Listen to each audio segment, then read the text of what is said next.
দুটো বিভৎস চেহারার ভয়ঙ্কর ডাইনি পাহাড়ের গরুগুলি ছিঁড়ে ছিঁড়ে খাচ্ছে।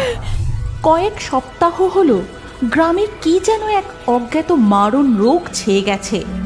এই মারণ রোগ এতটাই ভয়ঙ্কর যে গ্রামকে গ্রাম উজাড় করে দিচ্ছে। এই রোগের কবল থেকে কোনো গরুই নিস্তার পাচ্ছে না। শুধু গোয়ালে গোয়ালে হাহাকার আর গিন্নিদের কান্নার আওয়াজ। এ কি সর্বনাশ হলো গো! আমাদের গরুটা যে 2 মাসের গাভীন ছিল।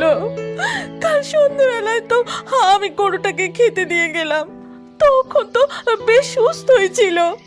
আমার সোনার টুকরো গরুটা এভাবে আমাদের ছেড়ে চলে গেল। হায় হায়, এবার কি হবে গো? আমাদের গ্রামকে এ কি মারণ রোগে ঘিরে ধরলো রে! সবার গোয়ালে